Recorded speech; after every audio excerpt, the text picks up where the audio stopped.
دوستو، کون تھے حضرت عثمان بن عفان بن ابی العاص رضی اللہ تعالیٰ عنہ، اسلام کے تیسرے خلیفہ؟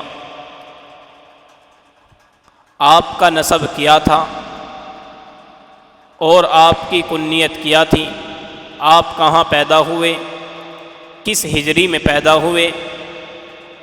اور آپ کے کیا کیا کارنامے تھے؟ آپ نے کتنے سال خلافت کا نظام سنبھالا اور آپ کی شہادت کیسے ہوئی؟ آپ کس قبرستان میں دفن ہوئے؟ آپ کی خلافت کا زمانہ کیسے گزرا؟ آئیے اس مختصر سی ویڈیو میں آپ حضرات کے سامنے حضرت عثمان بن عفان بن ابی العاص رضی اللہ تعالیٰ عنہ کی سیرت پر نظر دوڑاتے ہیں۔ چلیے آپ بھی سنیں اور ویڈیو کو صدقہ جاریہ سمجھ کر آگے شیئر کریں۔ حضرت عثمان بن عفان بن ابی العاص رضی اللہ تعالیٰ عنہ اسلام کے تیسرے خلیفہ ہوئے۔ آپ مکۃ المکرمہ کے اندر پیدا ہوئے۔ قریش کے مشہور خاندان، معزز خاندان بنو امیہ کے اندر پیدا ہوئے۔ آپ جس گھر کے اندر پیدا ہوئے وہ گھر تعلیم یافتہ اور اخلاق اور کردار کا مالک تھا۔ آپ 576 عیسوی کے اندر پیدا ہوئے۔ آپ کا لقب ابو عبداللہ ہے۔ آپ کی کنیت ذو النورین ہے۔ ذو النورین کسے کہا جاتا ہے؟ ذو النورین کہتے ہیں دو نور والے کو۔ اس کا مطلب یہ ہوا کہ آپ صلی اللہ علیہ وسلم کی دو بیٹیاں آپ کے نکاح میں تھیں۔ سب سے پہلے آپ کا نکاح حضرت رقیہ رضی اللہ تعالیٰ عنہ سے ہوا۔ ان کی وفات کے بعد آپ کا دوسرا نکاح حضرت ام کلثوم رضی اللہ تعالیٰ عنہ سے ہوا۔ اسی وجہ سے آپ کو ذو النورین یعنی دو نور والا کہا جاتا ہے۔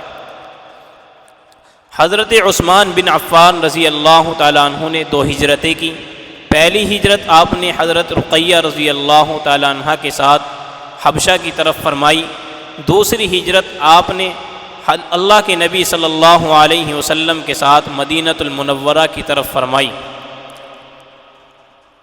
حضرت عثمان غنی رضی اللہ تعالیٰ عنہ کی سخاوت کا یہ عالم تھا کہ آپ نے غزوہ تبوک کے اندر جب مسلمانوں کو مالی قلت کا سامنا کرنا ہوا تو 300 اونٹ ماساز و سامان کے اور 1000 دینار اللہ کے رسول صلی اللہ علیہ وسلم کی جھولی میں لا کر ڈال دیے۔ اور اللہ کے نبی صلی اللہ علیہ وسلم نے فرمایا تھا کہ جنت کے اندر ہر انسان کا دوست ہوگا، میرا دوست عثمان ہوگا۔ آپ نے خلافت کا نظام 12 سال سنبھالا۔ 6 سال آپ کے پرامن طریقے سے گزرے، اسلام خوب پھیلا۔ بعد کے 6 سال فتنوں کا زمانہ عروج پر تھا۔ اتنا فتنوں کا عروج تھا کہ اسی کے نتیجے میں آپ کی شہادت ہوئی۔ آپ کی شہادت 27 ذی الحجہ 36 ہجری میں ہوئی اور آپ کو قرآن کریم پڑھتے ہوئے شہید کیا گیا۔ جب آپ کو شہید کیا گیا تو آپ قرآن کریم کی جس آیت کو پڑھ رہے تھے، جس آیت پر آپ کا خون گرا، وہ یہ تھی فَسَيَكْفِيكَهُمُ اللَّهُ وَهُوَ السَّمِيعُ الْعَلِيمُ، کہ میرے لیے اللہ کافی ہیں اور وہی سننے والا ہے۔ حضرت عثمان بن عفان رضی اللہ تعالیٰ عنہ کے کارنامے کیا تھے۔ پہلا کارنامہ یہ تھا کہ آپ نے قرآن کریم کو حضرت زید بن حارث رضی اللہ تعالیٰ عنہ کی نگرانی میں مکمل طور پر مستند طریقے پر ایک جگہ جمع کیا، پھر اسے دور دراز علاقوں تک پھیلایا، بھیجا تاکہ لوگ قرآن کو صحیح طریقے سے پڑھ سکیں۔ دوسرا آپ کا کارنامہ یہ تھا کہ آپ نے بحری بیڑا قائم کیا، ایک نیوی بنائی جس سے مسلمانوں نے قبرص کو فتح کیا، جو مسلمانوں کی دریا کے اندر طاقت بنا۔ تیسرا آپ کا کارنامہ یہ ہوا کہ آپ نے مسجد نبوی کو اور کشادہ کیا، جگہ کم پڑنے لگی، آپ نے اسے اور بڑھایا۔ اور آپ کی بہت ساری تاریخ ہیں، ان میں سے ایک تاریخ یہ بھی ہے، حضرت عثمان بن عفان رضی اللہ تعالیٰ عنہ نے بیر روما کنواں خرید کر مسلمانوں کے لیے وقف کر دیا تاکہ مسلمان اس سے فائدہ اٹھائیں۔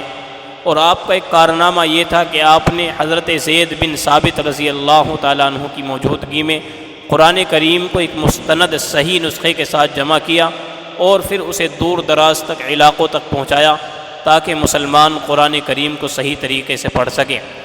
آپ کی شہادت بہت المناک ہے۔ آپ کو 27 ذی الحجہ 35 ہجری میں قرآن کریم کی تلاوت کرتے ہوئے شہید کر دیا گیا۔ آپ کی تدفین رات کے وقت میں ہوئی۔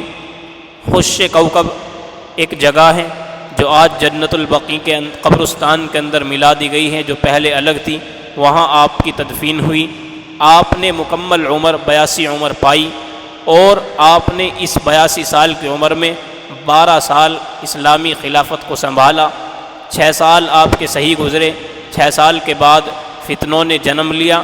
اسی فتنوں کے جنم کی وجہ سے اسی کے نتیجے میں آپ کی شہادت ہوئی، اور اللہ کے نبی نے آپ کے بارے میں فرمایا تھا کہ جنت میں ہر کسی کا ساتھی ہوگا، ہر کسی کا رفیق ہوگا، ہر کسی کا دوست ہوگا، میرا دوست عثمان بن عفان ہوگا۔